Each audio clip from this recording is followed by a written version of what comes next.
Good morning, church family. Pastor Ryan here. It's great to be with you this week. Wanted to talk for just a few minutes about grief and grief during the COVID pandemic because it's something that we all have to manage in different ways. We're experiencing a loss, and anytime there's loss, there's grief. But more specifically today, I want to talk about the loss of a loved one because in the last month or so, we've lost John Lewis, who's a part of our church family. Sharon Woodall passed away this week. And as a pastor, one of the privileges of being a pastor is being with people in those sacred moments of their lives. And that includes their passing. And because of COVID, those situations have changed significantly. And I recognize that for those loved ones, that family members and others, that's changed. And for us as a church family, that's changed. And so many of you have experienced either the loss of a loved one or the loss a family member or a friend has lost a loved one. And it's difficult in these times to know how to respond, to be Jesus in those moments. Our traditional ways of doing things have changed because of the pandemic. And so I wanted to offer just a few thoughts, 3 things for you if you are going through the loss of a loved one, and then 3 things for those that are in a support role for those that have lost people. So if you've lost a loved one, grief is an important part of loving someone well. And as followers of Jesus, we have the tremendous hope in knowing that that person is with the Lord and that we will get to see them again. But that doesn't diminish the pain and the loss that we feel. And grief is a God-given gift to us to experience loss. And it is in grief that oftentimes we feel and meet God in new and powerful ways. And so number one, if you're experiencing the loss of a loved one, I want to invite you to lean into that grief. As unpleasant as it is, as hard as it is, as painful as it is a gift that God has given you. And so to lean into that, to allow even in the midst of our faith, and yes, even in the midst of the hope that if that loved one believed in Jesus, that you'll get to see them again, to still lean into that grief process, to see it not as a bad thing, not as something to hide or diminish, but as something to embrace.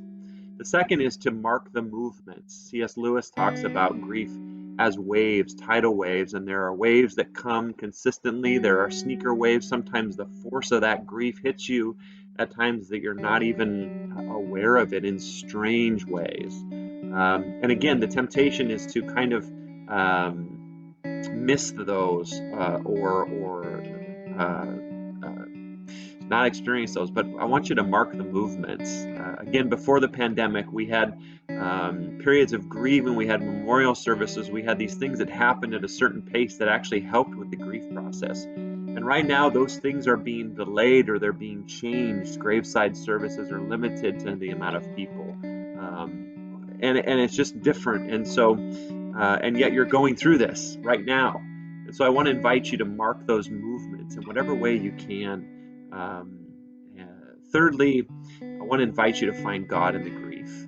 We know from the Psalms that God is close to the brokenhearted. And so even in your brokenness, even in your pain, and even in the doubt that can accompany grief and loss, know that God is there. Know that He is there and present. He is weeping with you.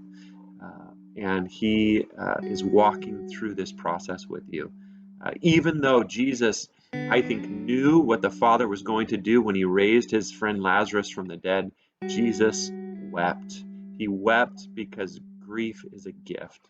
And so those are 3 things I guess I'd invite you to do in your grief and your loss during this COVID season. 3 quick things. If you're in a support role, number 1, prayer.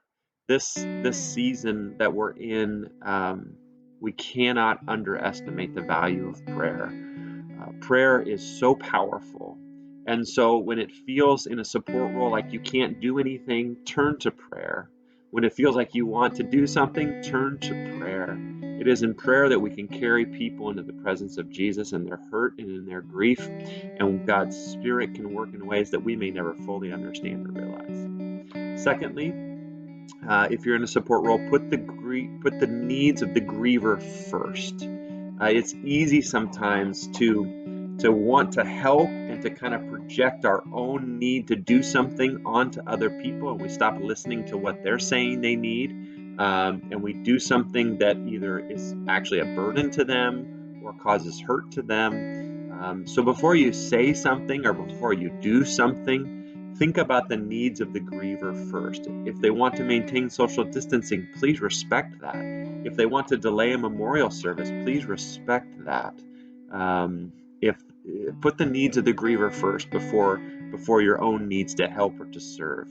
And then finally, and this is going to sound like a dichotomy, but take the initiative. Oftentimes we'll offer and say, hey, if there's anything you need, let me know. Well, that person is grieving.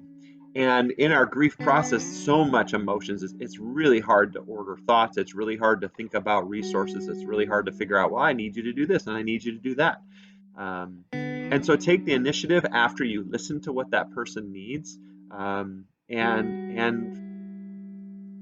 bring flowers or send a card or do something without them asking, that after you've listened to them, you know kind of how you can show love to them, how you can show support to them. And don't just do it once. Don't just do it the week of someone passing. Set a reminder for a month down the road. Set a reminder for 3 months down the road. Set a reminder for a year from now, because that loss of that loved one, the grief is going to continue. And oftentimes people respond quickly in the moment, and then it kind of fades, and yet the grief for that person doesn't fade. It might even intensify as a year goes on. So if you're in a support role, pray, put the griever's needs first, and take the initiative. We have a very caring church family. I'm thankful for you all. And these are just some things that I feel like God put on my heart this week. We're grieving with the Woodall family, with the Lewis family. We're thankful for John and for Sharon and the incredible examples of faith that they gave to us. And we're grateful that we'll be with them again someday when God makes all things new. But until then, we grieve and we mourn, but we mourn with hope. And so I encourage you to think about how we can continue to be the church in this way during this time. Thanks, church family. Until next time.